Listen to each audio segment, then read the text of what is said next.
Hello everyone and welcome back to the Dungeon Learner's Guide. This week we've got another Commander's Guild deck tech. This is deck number 168 and it's titled Persistently Petitioning. And if you haven't seen this show before, what we're doing is randomly selecting a card from scryfall.com or working with suggested cards from our viewers, working with a budget of $100 or less and building a commander deck around the theme of the chosen card. Now, as we get into our random card of the week, which of course we got to start with, was suggested by Confident News 2611 on Reddit, you may notice that the random card of the week is actually Drumbellower. And if you pay attention to some of the posts that we make on YouTube and other places, this was not originally supposed to be the random card of the week. Don't worry, the card that we talked about last time is still coming up. It was just a lot to edit down for the week and I didn't quite have enough time, so I instead decided to opt for a deck that was a little bit easier to edit down, and you will see why in just a few moments. But instead, this week we are talking about Drumbellower, which is 2 and a white for a 2/1 spirit. It's got flying, and you can untap all creatures you control during each other player's untap step.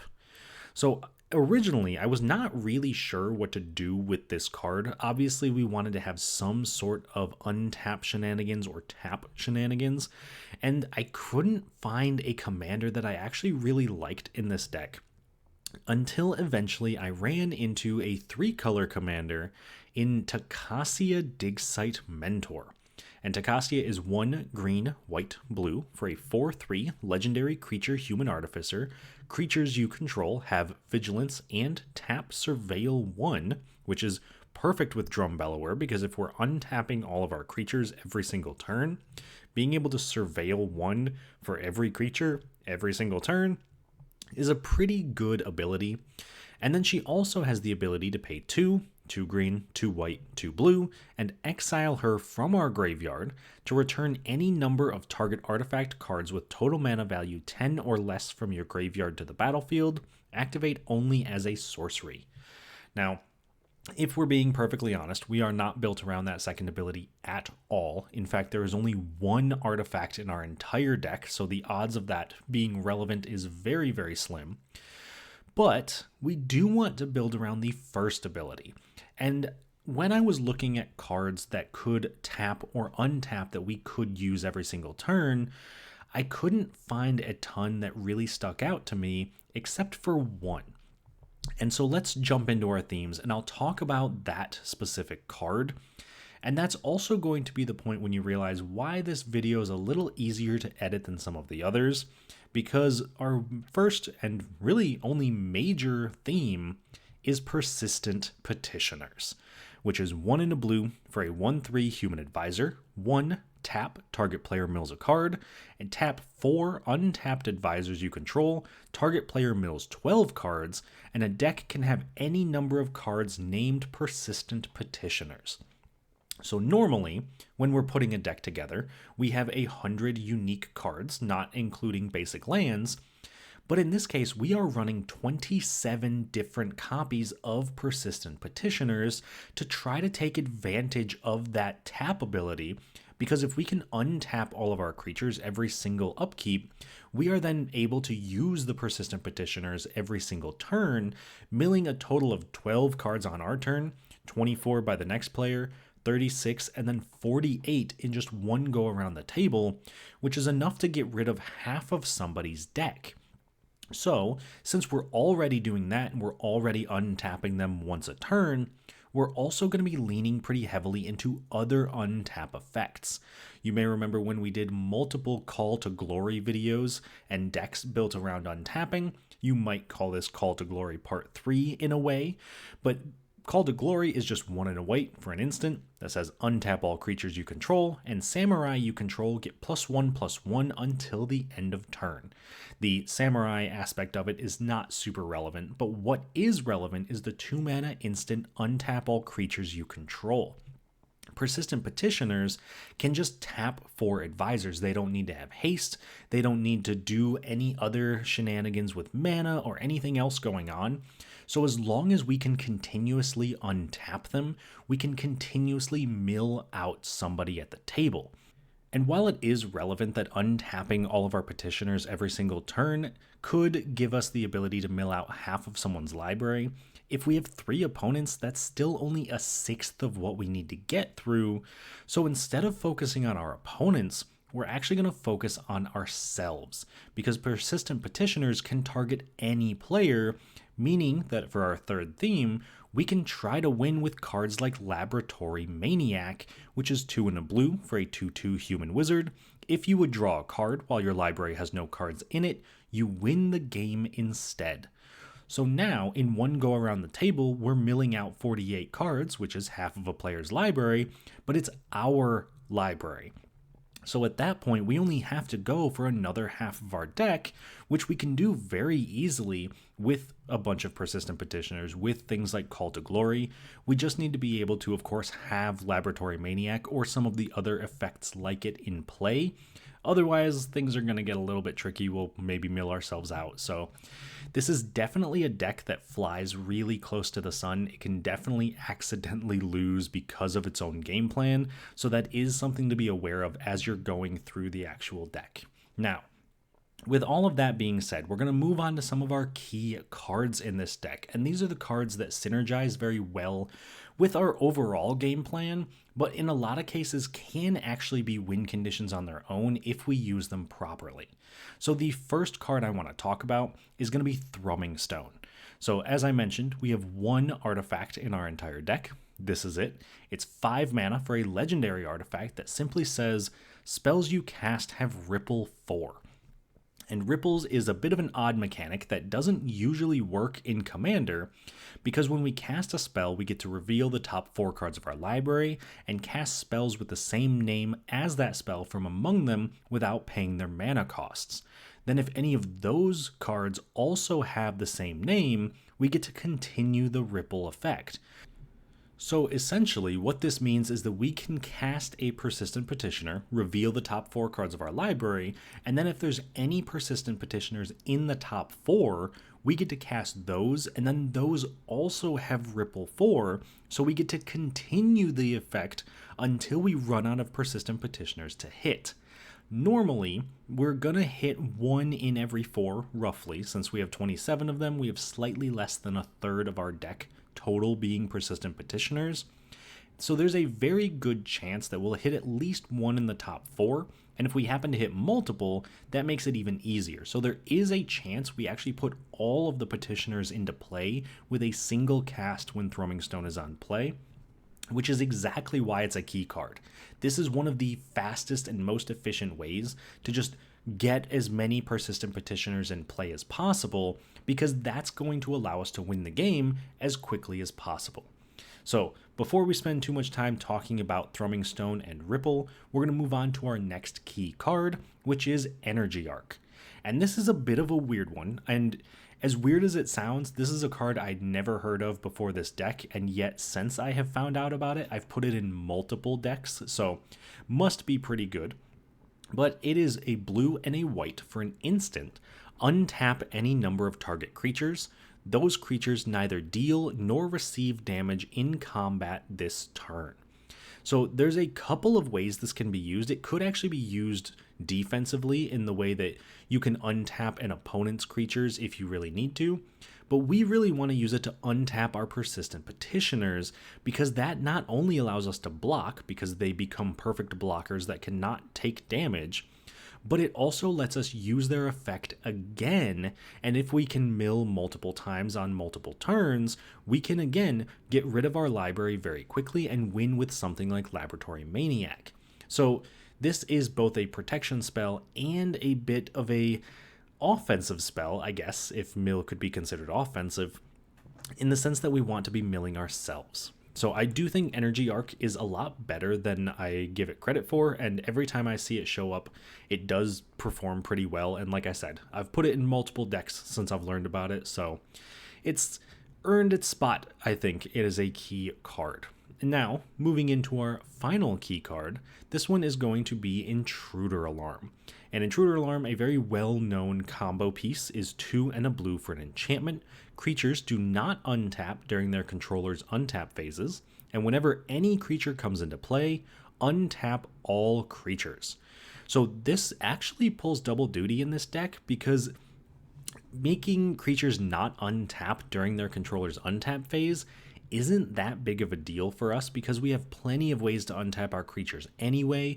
We have plenty of ways to untap them on someone else's turn, so that actually doesn't affect us as much as you might think it does. And then being able to untap all creatures whenever any creature comes into play means that as long as we have 4 Persistent Petitioners in play, anytime anyone else at the table casts a creature, they're all going to untap. And one of the nice things we can do is because this is a triggered ability, that will go on the stack. We can actually tap all the Petitioners in response to that, so we don't have to leave them just tapped the whole time, and then they'll untap when the ability resolves. So essentially, we can keep them up as defenders, and then when someone goes to play a creature, then we can activate it and immediately untap them again. So Intruder Alarm is probably one of the most efficient ways in the deck to just really mill ourselves out. There's a very good chance we could actually do it on a single turn, especially if there are players at the table running token strategies or anything that makes a lot of creatures, because then we're able to just really combo off in a way that our deck normally would not be able to do.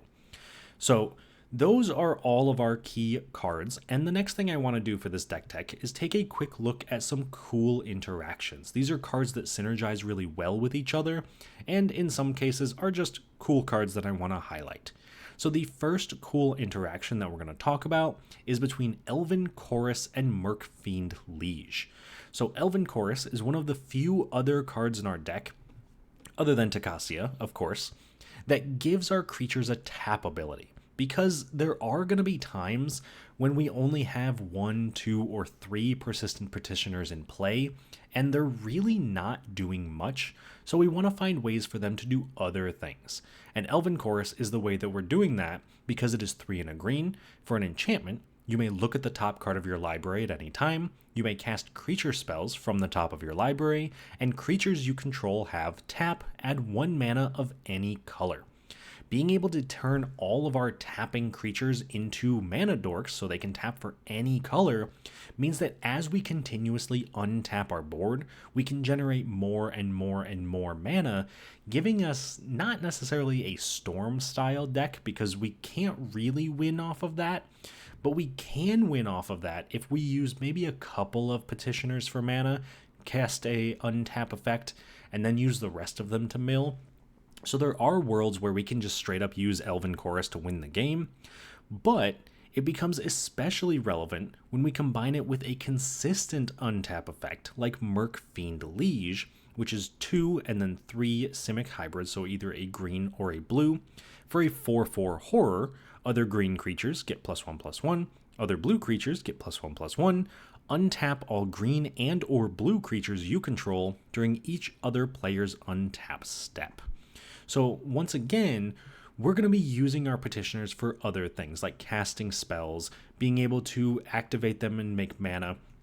This is really going to be efficient when we know at the start of each turn we're untapping maybe even just 3 Petitioners, because that's going to give us access to a bunch of counter spells. That's going to give us access to some instant speed ramp. That's going to give us access to some interaction. And it's going to be a great way to help us protect what's going on our side of the board by just playing cards that we really want to be playing otherwise and giving us just those slight incremental advantages. So that is what I think is probably the coolest interaction in the deck, just because both of these cards are very cool. But of course, we do have one more cool interaction, which is also very much worth talking about, and this one is between Harvest Season and Breaking Wave. Now, both of these may not synergize specifically with each other, but the way that they function actually works very much in our advantage. So Harvest Season is 2 and a green for a sorcery. Search your library for up to X basic land cards, where X is the number of tapped creatures you control, and put those cards onto the battlefield tapped, then shuffle your library. Since we plan on tapping a lot of our creatures, this is a huge ramp spell, especially late in the game. Being able to put in 5, 6, maybe even 7+ lands just in one massive ramp spell. But what that's going to help us to do is actually cast Breaking Wave, which is 2 blue for a sorcery, But you may play Breaking Wave anytime you could play an instant if you pay 2 more to play it, and you simultaneously untap all tapped creatures and tap all untapped creatures. So essentially what this allows us to do is tap down any of our opponent's creatures that they might be using as blockers, or maybe just that might be attacking us, and it lets us untap any of our creatures that have already tapped to use their effects. So why would that be relevant when we're talking about the ramp from Harvest Season? Because that's 4 mana for a sorcery. Or we can spend 6 mana to cast it as an instant, which is much more effective as the game goes on, because now if someone moves straight to combat with a huge attacker, we can tap it down, untap all of our petitioners, mill ourselves some more. We can also kind of mess with other people's combat strategies. We could tap down people's blockers before passing the turn to someone else, who then has a giant attacker and can attack the person who no longer has blockers. And we can't really do that unless we have a ton of mana at our disposal, which is exactly what Harvest Season wants us to do. So while these two may not synergize, like I said, specifically with each other, I do think they actually work very well together. Now, with all of that being said, we're going to move on to the final step of this deck tech, which is going to be the price of the deck. And this week, our deck was pretty expensive, coming in at $91.27, so only a little bit of room to spare. And a good portion of that comes from our most expensive card, which is Eladamri's Call at $8.77. So Eladamri's Call is a green and a white for an instant. Search your library for a creature card, reveal that card, put it into your hand, then shuffle your library. As I mentioned earlier, we're really leaning pretty heavily on creatures that untap our creatures every single untap step, but we're also leaning pretty heavily on Laboratory Maniac because we can't afford Thassa's Oracle, which I normally would not mention in these types of videos because it's a staple and obviously you should probably put it in, but we can't afford that. So it is not in the deck. So we really need to make sure we can get the creatures we need when we need those creatures. And being able to use Eladamri's Call at an instant, being able to cast it on an opponent's end step, put a card into our hand, untap, cast that card immediately, is a very, very powerful effect and one that our deck really wants. Now, with that being said, there are some cheaper ways to achieve this same effect. Some of them are already in the deck, so if you do need to trim a little bit on the cost of the deck, you could always cut out Eladamri's Call and honestly just throw in another Persistent Petitioner, and you'd cut the deck down by about $8, which is not super expensive, but it also starts to add up, so it's definitely worth it if you're looking to stay more budget friendly. On the other hand, though, if you're looking for a card to put into the deck that's a little bit outside of the budget, I do have a suggestion for you there as well. So this week, the card I would recommend putting in would actually be Conduit of Worlds, which is not a huge price tag at $4.16, and I would recommend taking out Felidar Guardian, which is $1.33. So the reason that I would recommend putting in Conduit of Worlds here is because we plan to be surveilling quite a bit and also, of course, milling ourselves. And it's very possible that we put cards into the graveyard that we don't actually want in the graveyard. There is a chance we put the Laboratory Maniac in the graveyard. There's a chance that we put some of our mill effects or untap effects. Maybe we just need another Persistent Petitioners.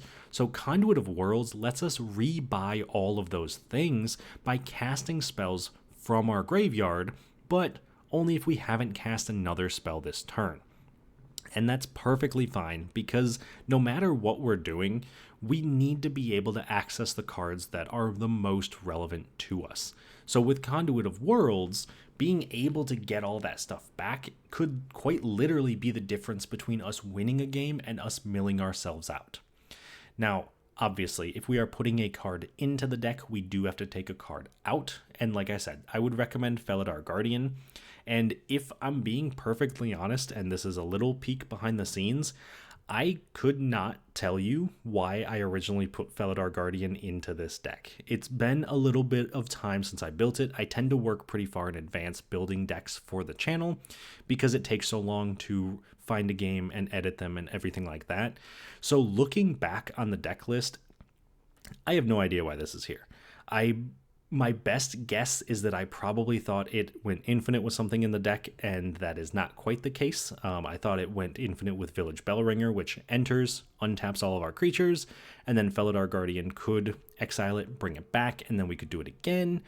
But that's really the only thing in the entire deck that it actually has any function with, so like I said, I don't know why this is here. I don't know what I was thinking. I wish I could go back and ask past Zach about it, but unfortunately I can't. So if you take a look at the deck list and you're like, oh, this is why Felidar Guardian is in there, please do let me know, because like I said, a little peek behind the screen, I am a little confused on this one. So that would be my recommendation for what I would replace. But with all that being said, we do of course have to check out how this deck functions in a game. So before we get to that though, we are going to take a second to highlight some of the ways that you can help support the channel if that's something you're interested in doing, and then we can jump into the game. So as always, a huge shout out to our patrons and channel members such as William Swiftfoot, Doodle, Eric Way, Jeff Winger, Jeffrey Boos, Salty and Sunshine, Tyler Esme, Sven von Nimwegen, Patty Whack, Richard, Devin Purser, and Brian Haney. So to all of you, thank you all so much. And if you would like to join that group of people as well, you can find us over on Patreon or right here as a YouTube channel member. But with all the self-hype out of the way, let's check out our game for this week. So this is another game that has already happened. It happened over on Corey or that TCG guy's Twitch. I will make sure to link that in the description of the video. Please do go check him out. He's a great guy. He does a lot of great content. And of course, the other people in the game as well. So this week, our game is going to be Corey playing Breaches the Blastmaker, KJ playing Ryu World Warrior, and Obzedadi playing the Dragon. So this is a very wide range of decks, and I'm super excited to play against all of them. Breaches, if you haven't seen the other video where Breaches made an appearance, this is a artifact token spell slinging type deck. It really has a lot going on in it, and I think it's super cool because Breaches plays in a very unique space that I don't think a lot of other commanders do, because a lot of Izzet decks are either artifacts or spell slinger, and this kind of bridges the gap between the two, which I think is super, super fun.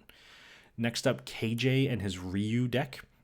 This is kind of a Voltron deck. He really wants to make Ryu as big as possible and then use Ryu to just, slam into his opponents, and then also untap him to be able to do damage to any target. So that could be killing creatures to draw cards. It could be knocking opponents out of the game, but it really does focus heavily on the Voltron strategy. So auras, equipments, different things like that, which is a super cool idea for Ryu. And I'm definitely a big fan of the Universes Beyond commanders because they just have such unique synergies that you don't tend to see otherwise. And then last but not least, Obzedadi bringing his Dragon deck to the table.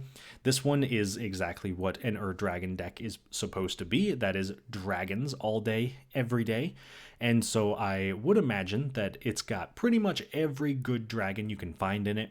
And I know for a fact there's a few that are very powerful in here. So that is a deck that if I had to pick one to be the most scared of, it's probably the Dragon. In fact, let me be more blunt about this. It's always the Dragon. You should definitely always keep an eye out for Dragon at your tables because it is just a wildly strong commander. So I'm very excited to show off this game. If you want to see the whole game unedited, you can go back and check out Corey's stream over on Twitch. It is still there, so you can check out the VOD there, but I'm going to show you the shortened version of it, edited down, because this game was a ton of fun, and I think all of these decks deserve a little bit of showtime. So, with all of that being said, I hope you enjoy the game. I know I certainly did, and I will talk to you all once it's done.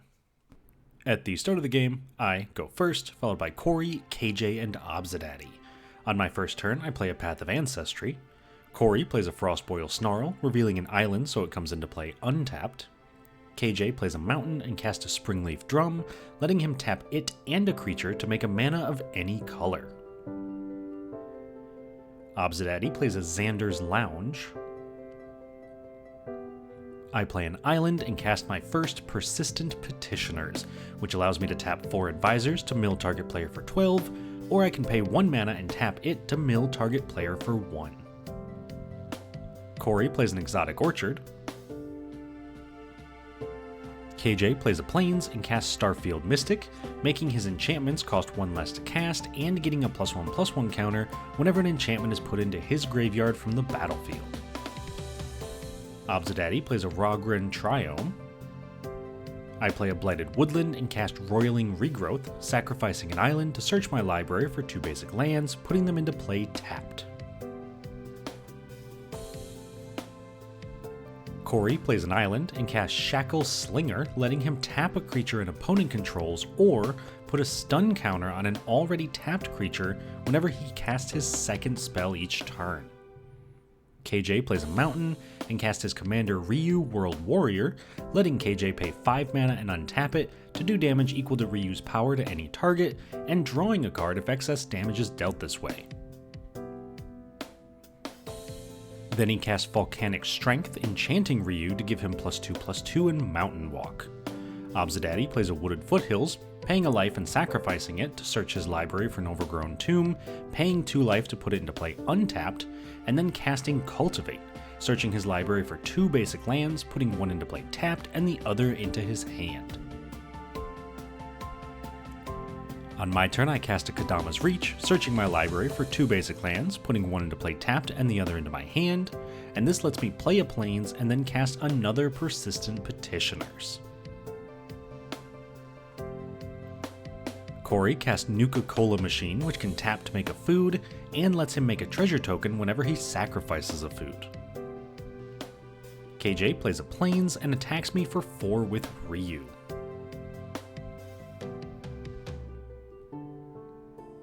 Obzedadi plays a Plains and casts Miriam Sentinel Worm, letting him make a non-legendary token copy of any dragon that enters under his control.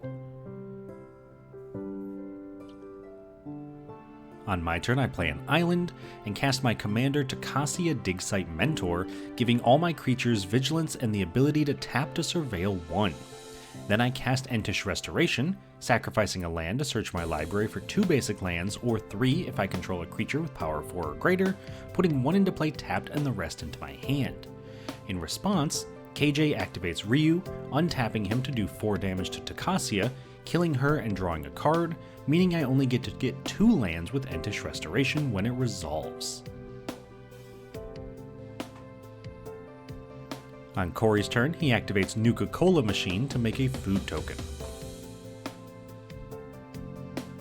KJ plays a Holdout Settlement and casts Ethereal Armor, enchanting Ryu, giving him +1/+1 for each enchantment he controls.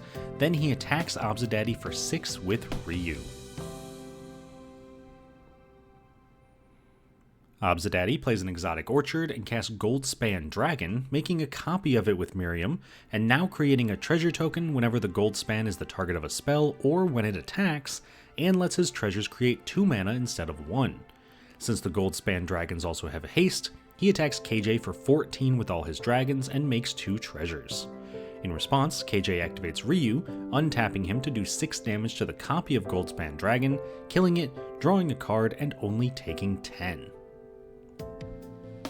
In Obzedadi's second main phase, he casts Terror of the Peaks, copying it and doing damage to any target equal to the power of any other creature that enters under his control. Since the original is in play when the copy is created, it triggers it, letting him do 5 damage to Ryu. Unfortunately, we mistakenly assume they enter at the same time and trigger twice, so Obzedadi does another 5 damage to Ryu, killing him. On my turn, I cast another Persistent Petitioners and cast Intruder Alarm, preventing creatures from untapping in their controller's untap phases, but untapping all creatures in play whenever a creature enters the battlefield. After that, I cast a 4th Persistent Petitioner, and Obzedadi responds by casting Mana Drain, countering the Petitioner, letting him make 2 mana in his next main phase, since the countered spell had a mana value of 2. At the end of turn, Corey casts Deduce, drawing a card and investigating. On Corey's turn, he plays a Sulphur Falls and casts Detective Satchel, investigating twice when it enters. KJ plays a Mountain and recasts his commander Ryu. In response, I activate one of the Petitioners to mill myself for 1, then when Ryu enters, he triggers Intruder Alarm and all creatures untap. After that, KJ plays a Black Blade Reforged and passes. Obzedadi plays a Prismatic Vista, immediately sacrificing it to search his library for a basic land, putting it into play. This lets him cast his commander, the Dragon, copying it and triggering both terrors, doing 10 damage a total of 4 times, using all 4 triggers to knock me out of the game. After that, he's able to attack KJ with all his dragons, capable of attacking for a total of 20 damage. This triggers both Dragons, letting him, for each copy, draw 4 cards since he has 4 attacking dragons, then put a permanent from his hand into play. With the first trigger, he puts Fiery Emancipation into play, tripling the damage his sources would deal. And with the second trigger, he puts Hoarding Broodlord into play. This lets him search his library for a card, but he chooses to forego the search since the Broodlord triggers the terrors, doing 7 damage, tripled to 21, a total of 4 times, knocking both of his opponents out of the game before combat damage can even happen, winning Obzedadi the game.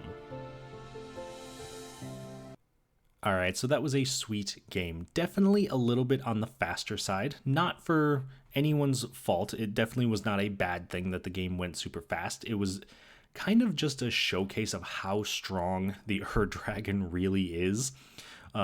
So being able to have Obzedadi just go from Miriam into Goldspan for ramp, into Terror of the Peaks, and then into Dragon really just closed out the game. It is worth mentioning that there were definitely moments when if someone had a board wipe, the game could have been very different because Obzedadi wasn't really holding up a ton of protection.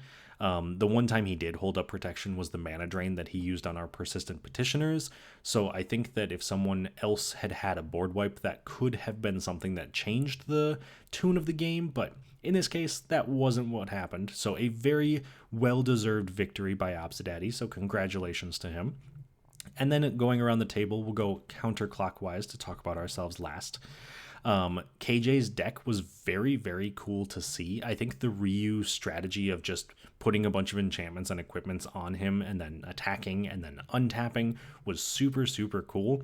And I would be more than happy to play against this Ryu deck in the future because it just seemed like a very interactive deck. It seemed like it was always going to be doing things with his opponents, and it just felt like it kind of matched whatever power level the rest of the table might be at, which I think is a ton of fun. And then moving on to Corey's deck, he unfortunately got stuck on 3 lands for the vast majority of the game, so he didn't get to do quite as much. And I'm hoping at some point we can get a video of Breaches kind of doing its thing because, like I said earlier, it really does seem like a fun commander, just kind of bridging that gap between artifacts and Spellslinger. So hopefully we get to see more of it in the future. And then finally, of course, talking about our deck, we didn't technically come close to winning the game. We didn't actually mill ourselves with Petitioners at all, except for that one card right at the end of the game. But I think that we had put ourselves in a pretty decent position, and I think that if we'd had one more turn, considering we had a Laboratory Maniac in hand at the end of the game, there is a chance that we could have just found some combination of cards, especially with Intruder Alarm in play, to just kind of mill our entire deck, drop the Laboratory Maniac, and win pretty much out of nowhere. So a little unfortunate we didn't get to do that, but I still think it highlighted pretty well the strengths of the deck, as well as some of the weaknesses. So overall, let me know what you all think down in the comments. Let me know if you think there's any cards that should be added or taken out of the deck.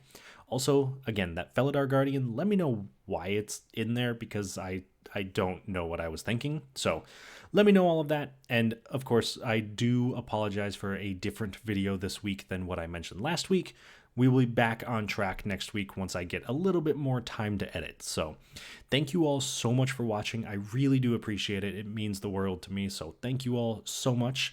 And I will see you all on the other side of the Dungeon Learner's Guide.